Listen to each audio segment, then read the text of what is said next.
Hey, what's up guys? Welcome back to my YouTube channel, Not Your Average Coach. I'm Corey Jones, and today I wanted to talk about how to determine whether the fitness professional or fitness influencer that you're following on Instagram or you're looking to hire as a coach really knows what the fuck they're talking about.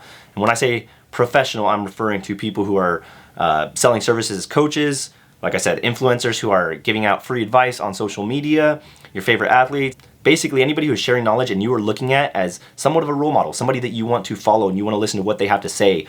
This video is to help you determine whether or not you should be taking this person's advice and whether or not they are actually a credible source of information. Now, I kind of look at health and fitness like I do politics, in the sense that you have a lot of people with zero formal education, very little to no experience at all, and really just don't know what the fuck they're talking about, but they're arguing about it online. They're trying to prove points, they're giving you out information, they're trying to help people when they need to help themselves.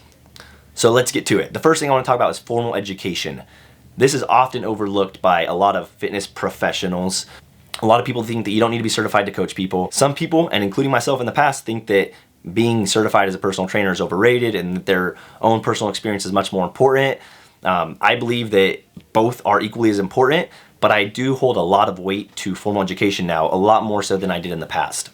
And let me tell you why. Let's take a bodybuilder, for example. Say this bodybuilder has cut down to 5% body fat, they've won a couple shows, they look the look, they live the lifestyle, they are obviously qualified to train clients and to give out information, right? Fucking wrong.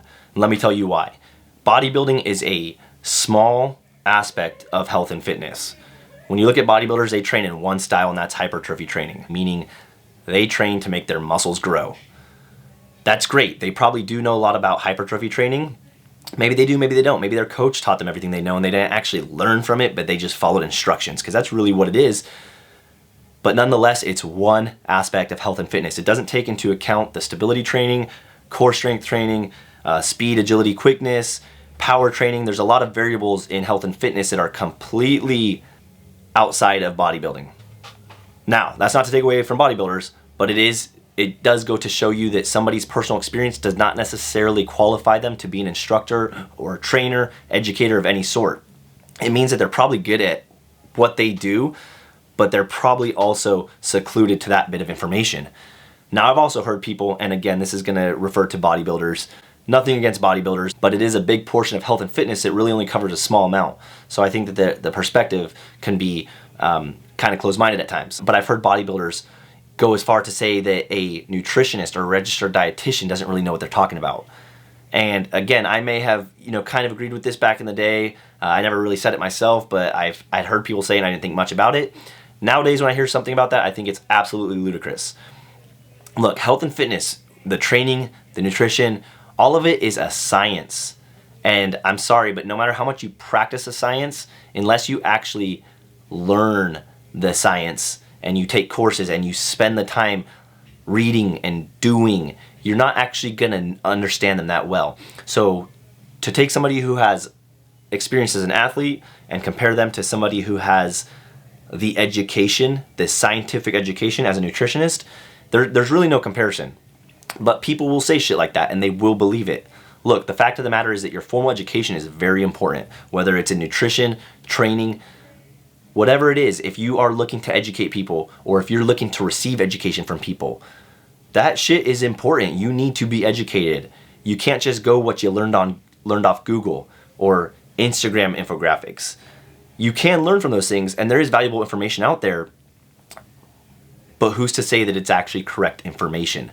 When you're reading out of the textbook or you're reading peer-reviewed sources, those are credible information. If the trainer or the educator, the fitness influencer is citing peer-reviewed sources and they are certified and they have education to back their statements, they may be a credible source to listen to when you're looking for fitness information. So that's my first suggestion, is to look into somebody's formal education. Do they have certificates? That's a start. People downplay certificates, but that means that you put in the time to actually learn more. You put in the time to open your mind and receive more information. So whether a cert is the greatest thing or not, it shows that that person is learning. It shows that that person is studying information from textbooks and expanding their knowledge base on health and fitness. The second thing is, what experience does that person actually have? I see this a lot. You have these 20, 21-year-old fitness influencers who are handing out workouts online. In fact, they're not even handing them out. They're selling them. They're giving out a lot of information. They have these crazy followers on Instagram. but they're like 21, 22 years old. Now, this isn't to say that people who are young can't have the experience, but if you look at most 21-year-olds, unless they were an athlete from the day they could walk, they're probably just attractive people who are good at attracting others on social media. It doesn't mean that they are qualified to give out information or to coach you. Say you're a mom with 3 kids. If you hire a 22-year-old girl who doesn't have children, she may be able to give you a good workout program, whether she made it herself or not, but it doesn't mean that she's going to be able to relate with you and coach you through the process. She hasn't been through a lot of the shit that you've been through because she has no life experience. It's going to be very hard for her to educate you and to help you through your fitness journey. I suggest looking into another coach who is maybe in their mid-30s, maybe they're 40 years old and they have kids. Maybe they even have grandkids. So they know what it's like to overcome that post-baby body. They know what it's like to try to work out when you have children. They know what it's like to implement these workouts or implement these plans given the circumstances that you have. Again, not to say that people who are young can't do it or that they're not a good choice, but looking for somebody with some experience in coaching others as well as some fucking life experience is going to be very beneficial when it comes to looking for a role model or looking for somebody that you want to follow and take advice from. The last one is, what resources are they citing their information from? And this kind of goes back to the formal education. Again, not everybody needs a formal education. You don't need certificates. It does help, and I do believe it establishes credibility. If taken seriously, you are going to learn from them, but you don't need them. That being said, you should still be using some sort of reliable information to learn yourself and then pass that information along. So when you have these fitness professionals who are coming up with these statements about keto or talking about intermittent fasting, where are they getting this information from? Is it from their 6 months of Google research? Are they citing peer-reviewed sources? Because that shit actually matters. Again, this is a science. It's not as easy as going and Googling stuff or hearing something from a friend. Just like with politics, you hear something online or you see a meme and that can become the base of your argument. With health and fitness, it should not be like that because, like I said, it is a science. There is a lot that goes into it. It's not as simple as Googling some information and becoming a master at it. Constantly striving to improve your education, gain experience, and use actual professional, reliable resources is really what's going to determine whether somebody is a valuable resource or not. Whether it's online, a personal training coach, basically anybody that you're going to look up to for fitness information, health and fitness information, those are the things that are really going to determine that. In a lot more simpler words, does this person actually know what the fuck they're talking about, or are they just good at attracting a crowd on Instagram? I see it a lot. Big followings, I get it. People are following you. You're gonna sell. You're gonna make something happen.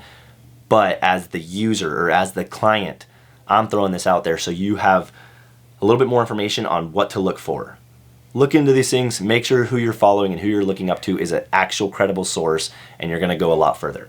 Hopefully this helped you guys. If you liked my video, please press the like button. Share this with any friends who you think may benefit from it. Subscribe to my channel. And until the next one, have a good day, guys.